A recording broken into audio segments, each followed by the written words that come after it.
It's Sunday night. I'm sober, which makes a change. There's another episode of Audio Who. And tonight, guys, ran out of drinks. Yeah. And tonight, guys, we have gathered to sit and talk brass tacks over Sylvester McCoy and Tracey Childs in A Thousand Tiny Wings. There we go. Well, got the cover there. This was the Big Finish main range, 130, I believe. If I'm not mistaken. So what we have here is we have Nairobi, we have Kenya, we have the return of Dr. Elizabeth Klein after the events of Colditz. We have dear old Batty Mrs. MacDonald, whose views for the 1950s are well placed within her time frame. We have Abraham, which still to this day I don't know what the hell that was, but there you go. And we have lots of little hummingbirds, well, kind of alien-like hummingbirds that scratch you to the point where you might bleed a lot and get infected. What did we think of the Mau Mau uprising in Kenya over the British? Well, you're about to find out, but before we get to that, let's get to your panel for this evening. Joining us looking lavishly lush, bored from Tottenham, it's Philip Archer. How are we doing, Phil? Hello. Good to have you, you grumpy old git. And all the way from down under, early doors on a Monday morning, it's AJ. AJ, how goes it, man? Hi guys, still surviving here. Indeed, Cyclone Watch at the ready. Down in the bowels of hell, where it's still hotter than hell. Hell, even I had some sun today. It's Texas done well. Timbo, how's it going, man? Oh. Good to have you, man. All of the Cali, for what could be the second or third last time. It's Sue for Tardis Wood. How's it going, Sue? Good, and it won't be the last time. I'll just be moving. I meant for your current location, dearie. Plug in. Oh yes, from California, yes. Yes. Okay, yeah. Moving on. And joining us from NYC, it's Mr. Will Medina. How's it going, boss? Hey now, how you doing, everybody? Good to have you, man. So yeah, guys, A Thousand Tiny Wings. As stated earlier, we have a historical outing here for Sly McCoy. We have the return of Tracey Childs as Dr. Elizabeth Klein. Where to begin?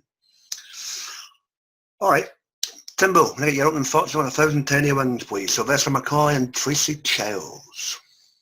I thought it was good. I didn't know what to expect. I'm not really that hip to Kline. I've only heard in the box set, unit box set. Yeah. So I'm aware of where she finished up, but I'm not really aware of how she got there. Yeah. Yeah, how she got there. So I mean, it was interesting for me.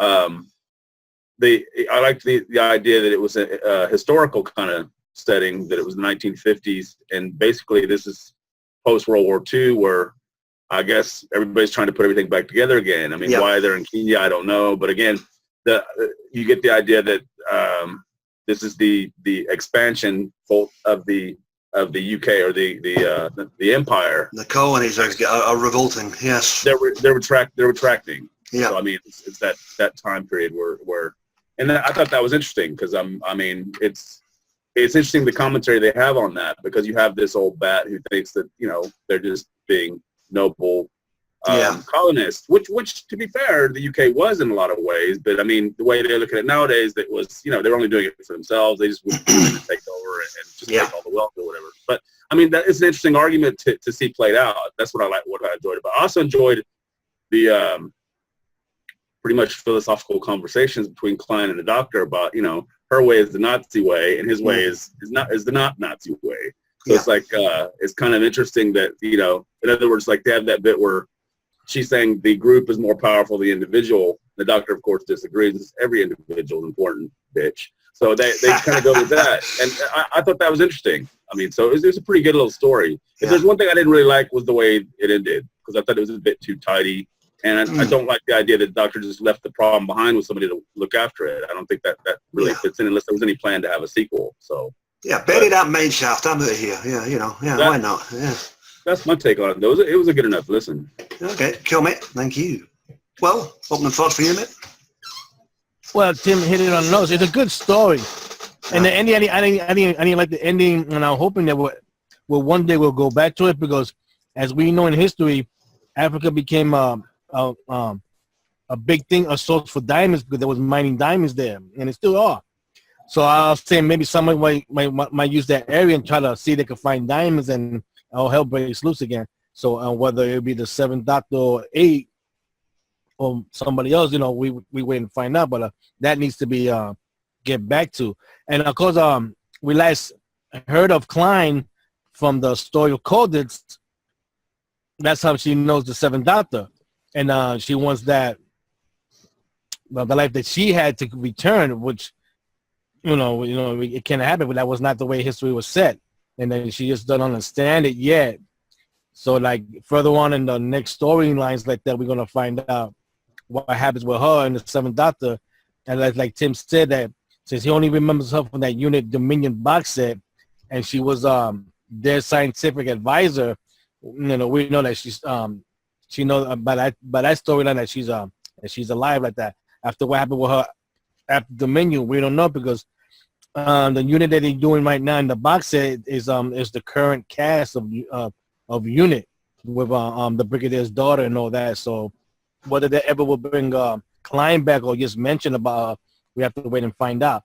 The species of the you can say the hummingbirds like that. That was an unusual thing to use. But I heard this before, and I had to re-listen to it today. But I actually thought they were being controlled to attack people like that. I didn't know that together they form, you could say, the unison of that they control the person to hold them like that. It took me a while to understand it. Because you thought that they were controlled by Abraham? No, well, I didn't know it was Abraham. I thought maybe somebody else was controlling them, and then maybe they were attacking Abraham, but because as we listen to the story, he's not from Earth. So I thought maybe like that he was trying to warn somebody else about them. So it took me a while to listen to it and find out about Abraham and them. So that's pretty good like that. But maybe we're getting and nitpick other stuff. I'll tell you about it. All right, mate. AJ, can I get your thoughts? I just need to step away for a sec. Keep talking, boys and girls. Yeah, you're all right. I like this story. I thought it was a little bit Agatha Christie-ish with Who Done It, with bodies showing up and who's the killer and all that. I like the whole idea with the hummingbirds too, with them being an alien creature that Gestalt mind hive creature controlling Abraham, and they're sort of like latched onto him, and he becomes part of the group. I mean, and Phil's sleeping right now. So I just thought it was a really clever and original story. I also like how Kline is comparing the Doctor to the Nazis and the alien, and what's the difference between him and them, and forcing his way on history and all that. So it's a very philosophical debate about time and history as well, I thought too, which was clever. I just don't know why he doesn't drop her off in a parallel universe where the Nazis did win and he could just let her have her fun in that reality. But that's just me.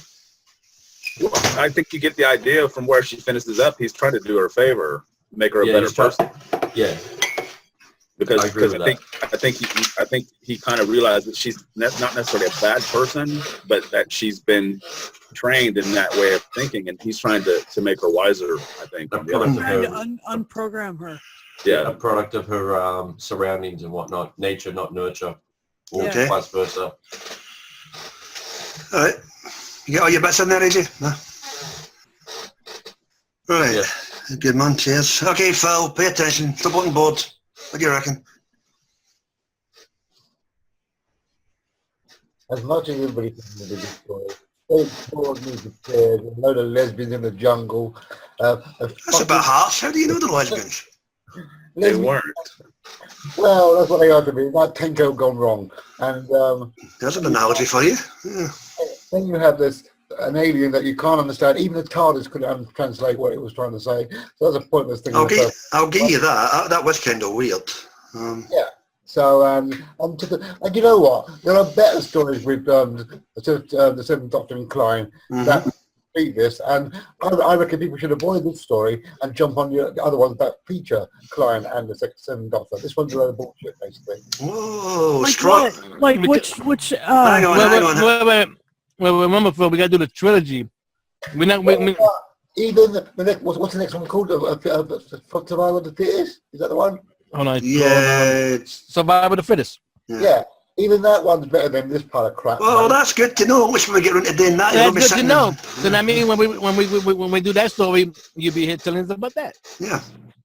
For now, this one just didn't get me where I wanted to get me. It was just like, blech. Well, you can't all be saying it's folks, and this audio was downgraded by Philip Archer. Thank you very much. All right, Sue, what about you? I like the politics. Sorry, open the thoughts. Yeah, on you go. Yeah, I like the politics of the ex-empire and ex-imperium, and I like the historical accuracy of Africa in the 50s, and that was good. I love the guy with like 2 elbows, 2 knees on Abraham. each side. Yeah, he was a bipedal creature, and his joints were like fingers, like this, for legs, and 2 elbows for arms. And so, I mean, he was a really interesting, different. I mean, it's not like he was like a bug-eyed monster, but he had definitely inhuman traits, and so that was fun. That was kind of cool. And Abraham was good, and I like the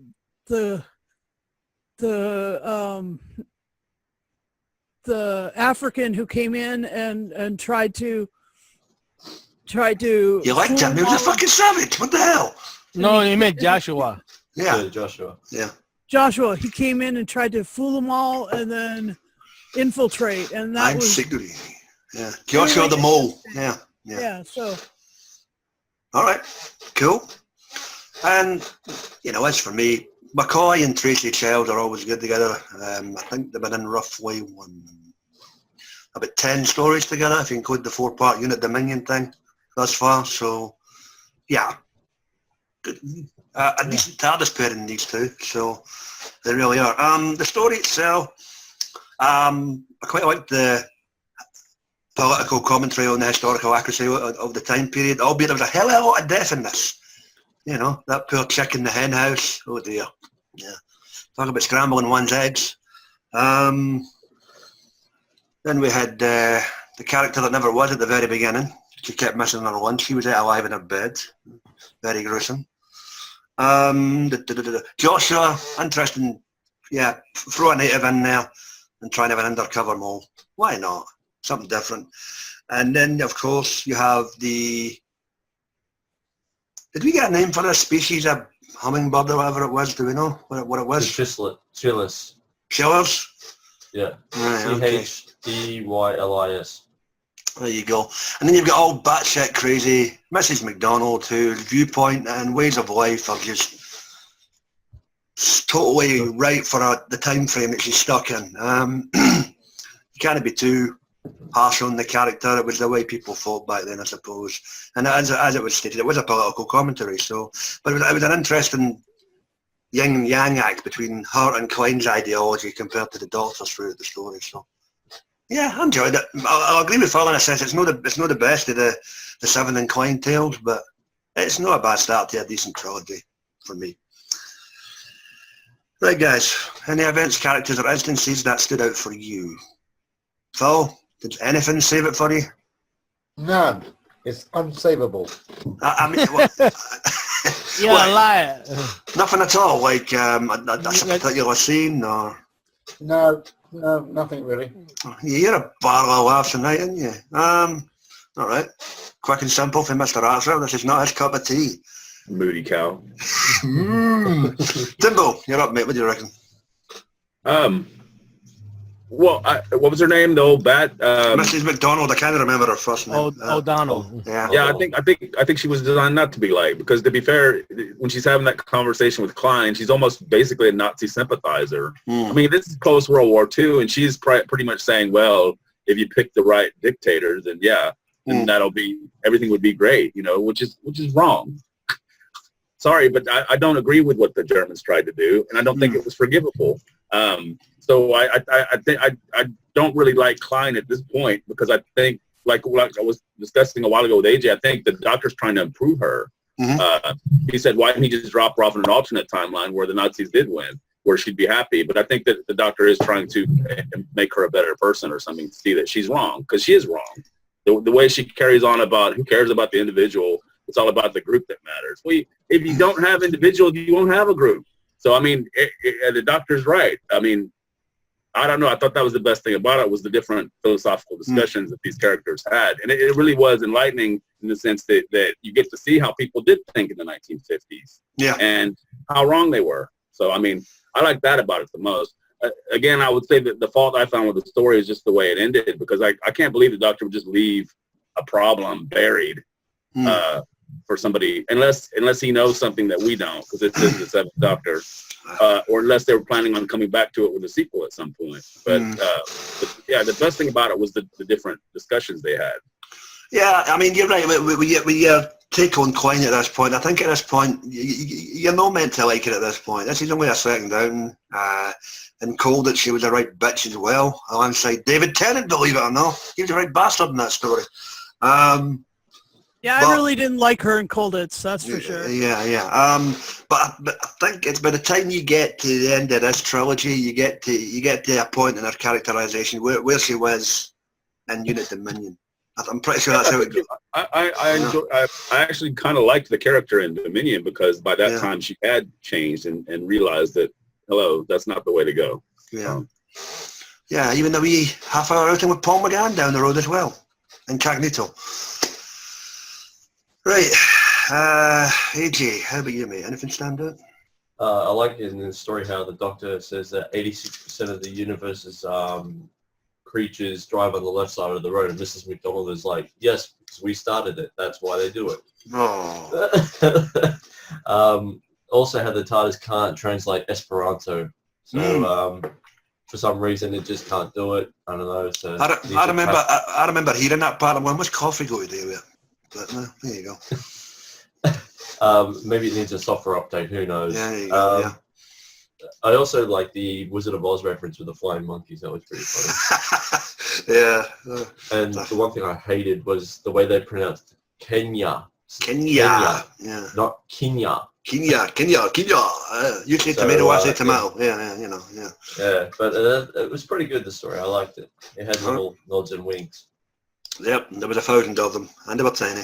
Hey, Sue, how about you? Yeah, I love the two different creatures. The Abraham was interesting and like I just described earlier, and the hive mind, like birdie kind of creatures were fun too. I was like, I had like Disney. No, that way Mary Poppins, does it? Yeah. That's going off in my head. Like it was like the how they got dressed in these beautiful birds. I mean, as a Disney princess wannabe, that was pretty fun. Well, there you go. Except the Disney Birds of Death. Yeah. Disney Birds of Death, yes, exactly. Well, that Bluebird for Song for the South, I've always had a bad suspicion about that thing, man. You know, but there you go. Okay, thanks, Uncle Remus. Moving on. Well, that'll be you, mate. Well, of course, what was cool that we learned by Kline is that after Colditz, she was in South America, and that's where she met that knucklehead De Flores, who met the Seventh Doctor in Silver Nemesis. Yep. But that was pretty cool that they wrote that in like that. Yeah, like what Texas and others saying, like this is the second time we know about Kline, and not yet the Unit Dominion storyline. But that's because I look forward to hearing the other story to find out how much her character develops like that. Now, of course, Mrs. O'Donnell, yeah, like she was a very pro-Nazi, very pro-Nazi. But that's the way, like that's her generation was. Unlike the other ladies, Mrs. Waterford or Miss Watts, they were more younger. They just wanted to go back and wait for their husband to return. While you mentioned them, who played them, the three females respectively? Mrs. McDonald, who's O'Donnell was Ann Bell. Ann Bell, right? Mrs. Waterford was Abigail McKern, and Miss Watts was Joanna Tinsey. No three names that I'm familiar with, so I'm assuming they were just guest casts as opposed to people with big furniture. And Bell, I heard that name before. I know she did others audios. The one girl sounded a lot like Bonnie Langford in the begining, or throughout. Well, she's the one that died in the coup. The hen house? Yeah. The hen house. Yeah, she did a little bit. That stood out too. But the thing is, even though none of us any of the actresses who did the voice, at least we know who directed the storyline. That was Lisa Bauman. She did the she directed this. Shout out to her buddy. The world's always going to get that in there. Well done, big man. Well done. Yeah. No. I love her, man. Yeah. All right, and for myself, well, touched on it. I enjoyed you got a bit more into Kline's backstory after the events of Colditz with the South America thing. I loved all the different and unique ways the Doctor was coming up with to signal the house that the Mau were coming. It was either the shotgun tied to the thing or the cowbells. That was smart. Just different ways to give them a heads up that those evil Nairobian natives were coming to get them. So... Yeah, very good. Who played Joshua? Joshua was Chuck Iwuji. There you go. The name even sounds Kenyan, so very brilliant casting there by Big. So fair play to Chuck. He done well. It's a shame he had to make his gruesome death at the end, but what can you do, I'm sorry, I was just going to say Ann Bell was in Tenko with Louise Jameson. She was also in, she was in Night of the Stormcrow. Oh, yeah. It's my Stormcrow. I remember now. Yeah, the batshit crazy professor. There you go. So Ann Bell's been about the block once or twice before. Good stuff. Can I also interject that Kline was also featured in a second trilogy run with Sylvester McCoy, namely Persuasion, Starlight Robbery, Daleks Among Us. Yeah, but that's after the events of Dominion. Yeah, of course. Is it? Yeah. Oh, okay. So those three takes place after Dominion. Yeah. I thought those three took place before Dominion. No, these three did. Okay. No. Yeah. All right. So there you go. We learn something every day. Yeah. There you go. It's a big... That's how you heal a Nazi. You just put them in time and space. Yay! Yeah. Oh God! I don't think it would have done anything for Hitler. It would have made him worse. He would have teamed up with the Daleks. Oh yeah, he probably wanted to take out the Silurians, the Sultanans. There you go. Yeah, take my gas chamber, you putrid scum. Anyway, that's a story for another day. So yeah, Joshua, as I say, the Chuck Ujiwai, or however you pronounce that, good one here. And I found it really, really dark and bleak that old Mrs. McDonald succumbed at the end because everybody in the house died and she was the only one left there. And they're like, ooh, sometimes some narrow-minded people really get their, I don't want to say comeuppance, but they get an epiphany in very, very dark and unique ways, and I think that was hers. Well, remember how almost in a funny way, her punishment from the doctor was she staying there, keep an eye on that mind. Yeah, that's true. So she would never go back home. I was just a wee bit freaked out when he mentioned her having kids. I'm like, how old is she? But no, there you go. Well, maybe they're over there in London, and the kids. My husband was German. Maybe that was the point of the ending of the story, is that they take the least likable character and make her stay there, and maybe that was the doctor's punishment. I don't know. Yeah. It just seems kind of odd that he would do that. So, yeah, obviously, you had a point in the story as well where Klein got poisoned. We had to go and search for the antidote. Abraham played a part in that, so the banter between her and the doctor throughout this process as she was getting weaker was quite good as well. Other than that, you've got a reluctant companion at the end of this as she tags along for the ride. So we'll see where that goes when we get into... She's like, you're not leaving me. I'm going with you. Yeah, thank you, Sue. That's almost what it sounded like. But yeah, there we go. So we look forward to the second story in this trilogy in a couple of weeks once we hit 5 and 6. So good stuff. Right, guys, open mic post for the cast. Anything else you want to quickly bring up before we get this rated, zippoed, and in the archives? I'm a bit shocked that So Philip, are you really, really seriously negative about hang this on. whole one? Sue, what was talking there? I think you're lagging. Okay, sorry.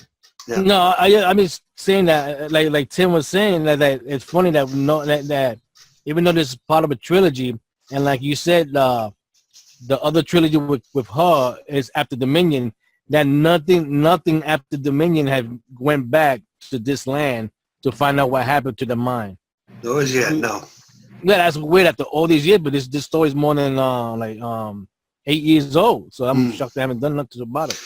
Well, Tracey Childs is relatively busy. She was busy playing, Caecilius' wife in the Fires of Pompeii. Go Peter Capaldi, there you go. So, yeah. I would say, I mean, in spite of Philip's objections, I thought it zipped right along. It wasn't too long. Like, you know how some stories are like 2 hours because each episode is 30 minutes. Yeah, that's about 40, wasn't it? Yeah. This one zipped, and I just intended to listen to the first half of it yesterday. I ended up finishing the whole thing in one sitting because it just was moving right along. I thought the events that happened throughout kept you wanting to listen because it was a bit scary, kind of in a way, like all these ladies in the house by themselves and they got guns aimed out at windows and I thought it was pretty cool. Yeah. I don't really get why Philip is complaining. I mean, I know some stories aren't good and some stories may not be your cup of tea, but I mean, it just wasn't that bad, I don't think. So. We're looking at you, Cryptobiosis.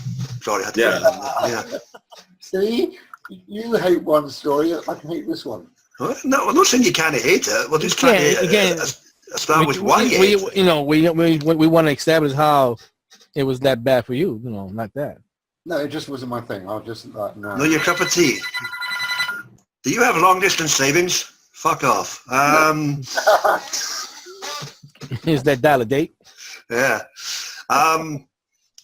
Another thing I want to touch on, obviously you had that scene in the upper bedroom where Klein and old Mrs. McDonald are talking Nazi talk and just shooting away at the coloured folk, as if it's, we're just having a game of squash, darling, Do you see him? Yes, by the hen house. Oh, yeah. There you go. There you go. Excellent shot. Like, whoa. Yeah. So that game did at the Badminton, did at the Woodyville Country Club, innit? Man, these two bitches are callous in that scene. There you go. Just take them out. Yeah. The one thing I liked was when the Doctor and Klein were talking, I think near middle of the story, and she's like, how dare you erase my timeline and make this the proper timeline.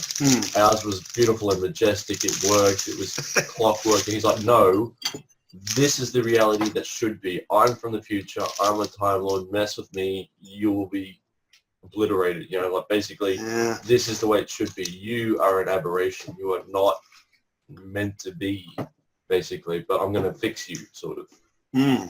Just that I thought was really eye-opening to Klein. She's like, oh shit, maybe I shouldn't be here.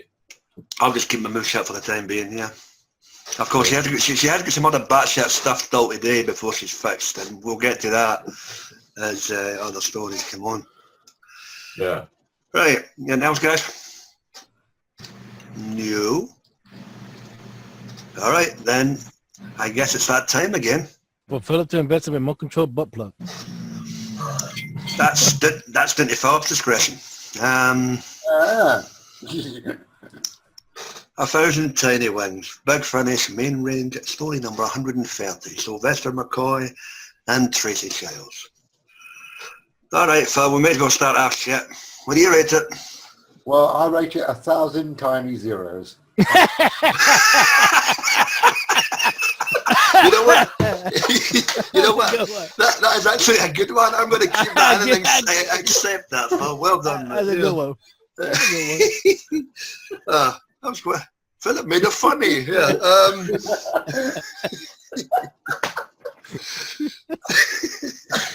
All right. On a more serious note, well, what do you guess, man? I give it an 8.5 out of 10. It's a good story. I can't wait to listen to the other two parts. Excellent. Cheers, mate. Sue, what do you rate it for Callie? 9 out of 10 because of my Disney hallucination or dream state when I was listening to it. And on a totally unrelated topic, you seem to be fluent German. AJ, what's the view for Down Under on a Monday morning, mate? I'm going to give it an 8 out of 10. I liked all the little winks and nudges, and the story was just, I thought, flowed nicely. Especially with the death. It was good to see a really high body count. Yes, lots of gore and lots of death. Why not? And Timbo, what's the view for Corpus, man?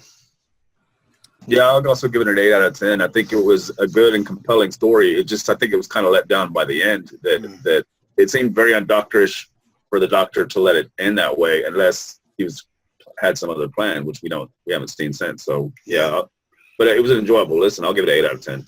All right, thanks, mate. And for myself, I'll go a wee minuscule below that. I'll give it a 7.5. Nothing major for the half point, but I'd probably concur with Tim with regards to the ending. Very un-McCoy-like, but who knows, maybe they'll get back to it one day. Or he knows something we don't. Oh, that devious little man in the hat. Or the Umbrella Man, as Kline later becomes to call him as. Go ahead, AJ. I was just going to say, at the end, he did say at the end of the story, he will wait for Mrs. McConnell's husband to arrive. So he could be waiting there for a good couple of months before he arrives. So obviously he's going to wait around and see what happens. Yeah, in a sense, he was a bit like Mary Poppins, they stayed until the wind changed.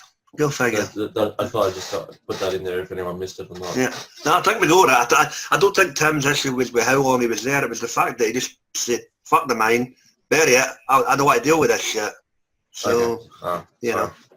So there we go, guys. We are done, dusted, and with that, we are in the can for this evening.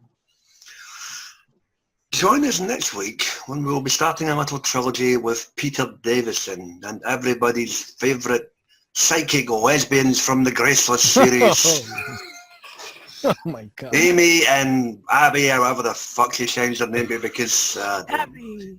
yeah, whatever the two sisters anyway. I still can't believe that I got a 4th season. Holy shit.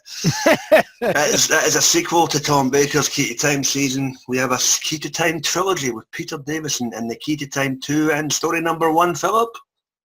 I can't remember what the title was called. After telling a great joke with 1,000 tiny zeros, he fucks it up again. Well, tell him what the title is. I don't know. Oh, fuck The Judgment of Iskar. Oh, yeah, my Thank you. mistake. Thank you, AJ. It was saved from the guy down under. Yeah, there you Hold go. on, I forgot I wrote it down, too. Swish. There you go. Oh, no wonder. Misspelled it. There you go. See, he's in the future. He knows all this shit. So there you go. That's what we'll be tackling next week. We look forward to that. Hopefully Phil's of a more appropriate approach when it comes to this one. Hopefully, albeit the Graceless checks aside, hopefully it's a wee bit more enjoyable for him anyway.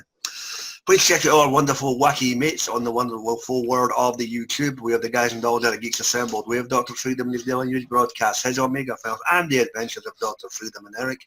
I'm hearing rumblings of Toasty being back soon, so we look forward to that.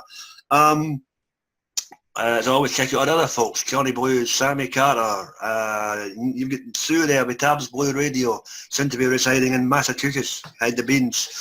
Man, Michael Dawson's. Yeah, there you go. And you also have Harry with Doctor Who Use and all the rest of it. So all good stuff. Go like, share, comment, subscribe, thumbs up, thumbs down, flame the hell out, I don't care. All that good stuff. Go for it. But to the panel, thanks for your attendance here this evening. As always, a pleasure, albeit a little later than previously scheduled. I'm getting the hell on out here because my detox from last night is over. It's now time to grab a beer, and we'll see you next week when the Key to Time begins in you. Take care of yourself, folks, and each other, and adios.